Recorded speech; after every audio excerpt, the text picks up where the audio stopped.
Assalamualaikum warahmatullahi wabarakatuh. Perkenalkan, nama saya Nadia Eka Putri, NIM 1923-1033.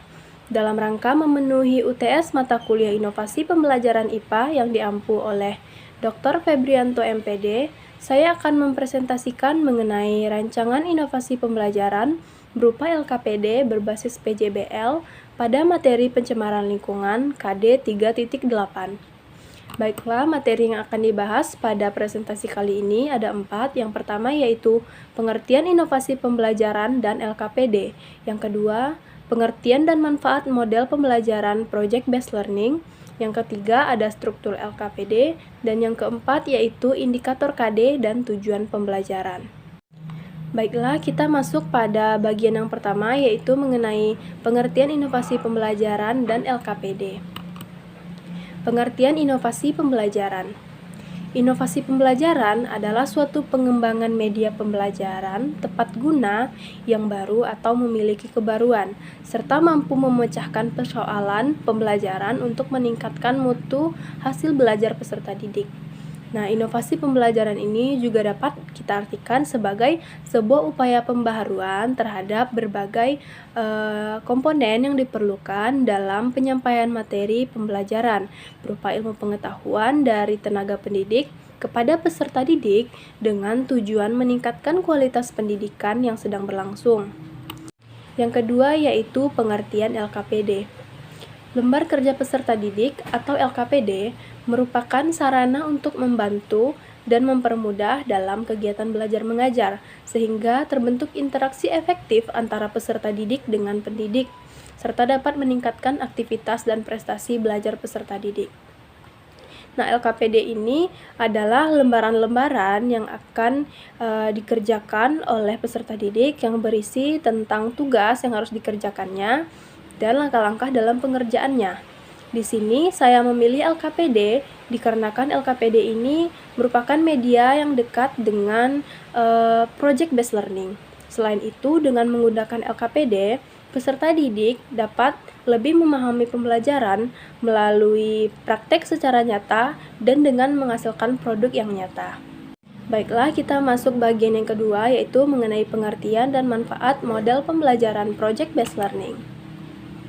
Pengertian model pembelajaran Project Based Learning. Pembelajaran berbasis proyek atau Project Based Learning atau PJBL adalah metode pembelajaran yang menggunakan proyek atau kegiatan sebagai media. Nah, peserta didik melakukan eksplorasi, penilaian, interpretasi, sintesis, dan informasi untuk menghasilkan berbagai bentuk hasil belajar. Nah, pada Project Based Learning ini, tenaga pendidik akan menyajikan atau mengajukan suatu permasalahan di mana permasalahan ini akan disikapi atau diselesaikan oleh peserta didik dengan melakukan praktek yang akan menghasilkan suatu produk. Selanjutnya, manfaat model pembelajaran Project Based Learning. Yang pertama yaitu meningkatkan kemampuan peserta didik dalam memecahkan masalah proyek. Yang kedua yaitu memperoleh kemampuan dan keterampilan baru dalam proses pembelajaran. Yang ketiga, membuat peserta didik lebih aktif dalam memecahkan masalah proyek yang kompleks dengan hasil produk yang nyata. Yang keempat, yaitu membangun dan meningkatkan keterampilan peserta didik dalam mengelola bahan untuk menyelesaikan tugas atau proyek. Dan yang kelima, yaitu meningkatkan kolaborasi peserta didik, khususnya pada PJBL yang bersifat kelompok. Baiklah, selanjutnya kita masuk pada bagian yang ketiga, yaitu mengenai struktur LKPD. Nah, struktur LKPD ini terdiri dari beberapa komponen. Yang pertama yaitu judul. Judul yang saya pilih di sini yaitu mengenai pencemaran lingkungan, tentang pengaruh air jernih dan tercemar terhadap kondisi pergerakan ikan. Selanjutnya petunjuk belajar yang memuat tentang KD, indikator, dan tujuan pembelajaran yang akan dicapai oleh peserta didik. Yang ketiga, ada materi pokok yang berisi tentang materi-materi yang harus dipahami sebelumnya oleh peserta didik agar dapat mengerjakan LKPD. Selanjutnya, ada informasi pendukung yang berisi tentang contoh-contoh praktek sebelumnya atau mengenai contoh pencemaran lingkungan lainnya. Selanjutnya mengenai tugas dan langkah kerja. Di sini disajikan berupa LKPD yang berisi tentang tugas yang harus dikerjakan oleh peserta didik beserta langkah-langkah dalam pengerjaannya. Dan yang terakhir yaitu penilaian. Baiklah, kita masuk pada bagian 4, yaitu mengenai indikator KD dan tujuan pembelajaran.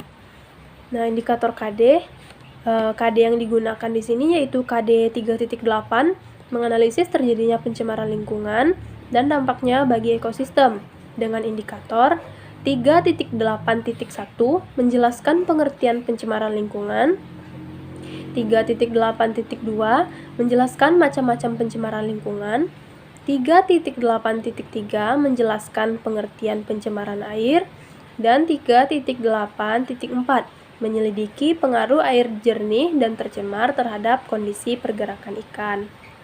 Pada pembuatan LKPD ini, indikator yang saya pilih yaitu indikator 3.8.4, menyelidiki pengaruh air jernih dan tercemar terhadap kondisi pergerakan ikan.